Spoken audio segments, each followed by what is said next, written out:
Hello there, my name's Tim Buckley. I'm a driver trainer for Buffaload Logistics and Facilities. I'm down here in Ellington to show you the split couple.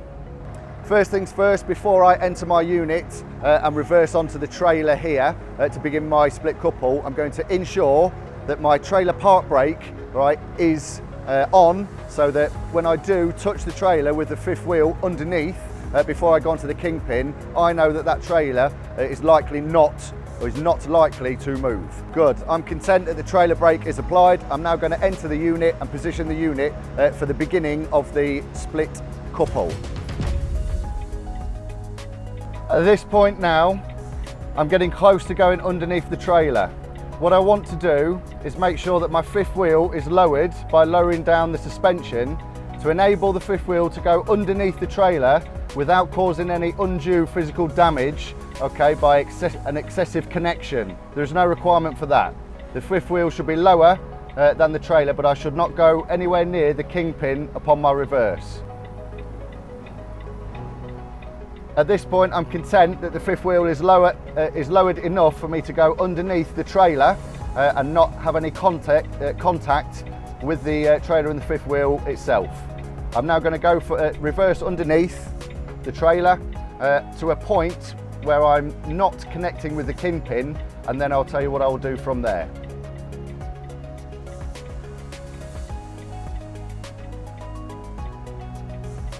At this point, I'm content that the fifth wheel is underneath the trailer enough, but nowhere near the kingpin.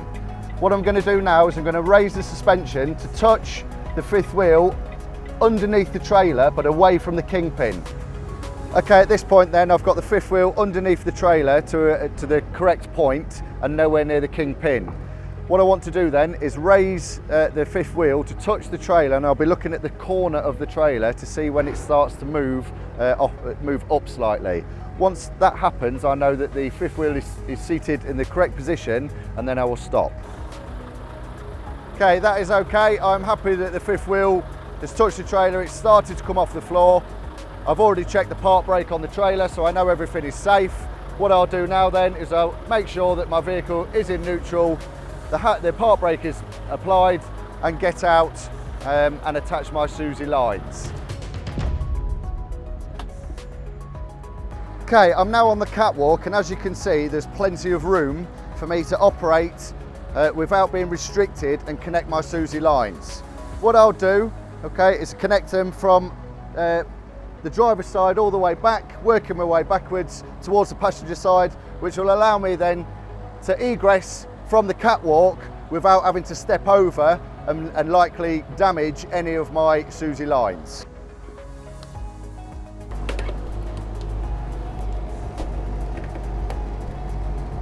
One of the most important things when fitting the Susies, in particular your airlines, there is a safety feature. There is a lug and a recess. You need to pull back the recess into the lug like this, push it onto the connector. Once you've pushed it onto the connector, you need to turn so that the recess is not anywhere near the lug. That's my lines now connected. Another safety reason for doing the split couple, we have the fridge here. Now if we have everything connected, okay, and we're all good to go, it's sometimes all the Susies connected. If you to not do the split couple, it's very restricted when the fridge is here. So if you are a larger built guy like myself, then there is more space to operate on the catwalk to put your Susies on. However, it is still possible to connect everything up on the couple, and I'll show you that at a later date. I'm now going to get down and just have a check that everything is in place before I reverse onto the kingpin and attach the unit to the trailer.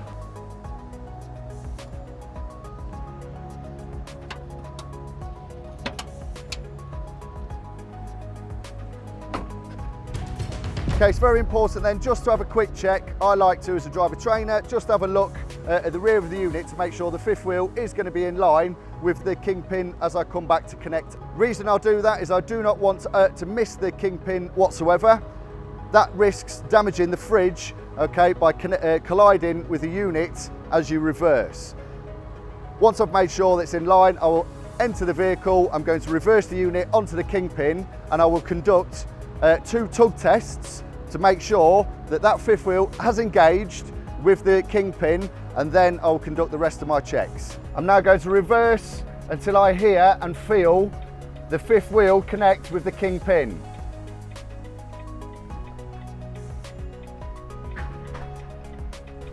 At this point now, I have felt the unit connect with the kingpin, or the fifth wheel connect with the kingpin. In order to make sure that this has happened, I'm going to try and pull forward twice. This is called a tug test. It's very important that you do this. If I have not connected, then I will drive forward and I'll have to reposition myself. But be very careful at this point because all of your SUSI lines are connected. If you notice there, as I drove forward, the cab rose up and it was held back by the kingpin. I should do it again. I now know that this is connected. I'll put the vehicle into neutral, apply the park brake and turn off the unit.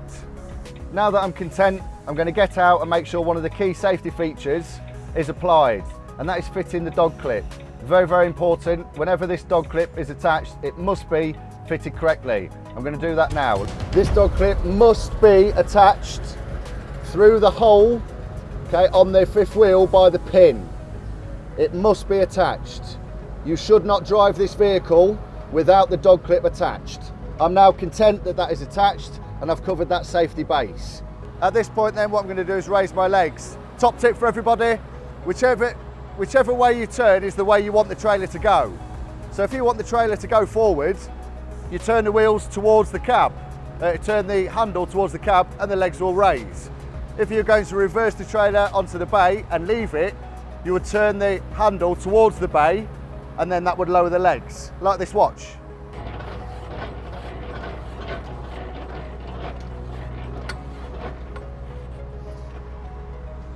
Very important that the trailers go, the legs go all the way to the top. Now, you may not be able to stow the handle in that instance, so all you need to do is just a slight turn backwards.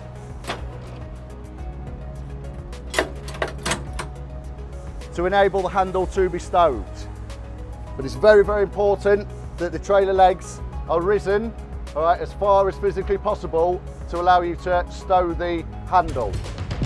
Final thing then is to make sure the number plate that matches your unit is fitted to the rear of the trailer. That is now the completion of the split couple.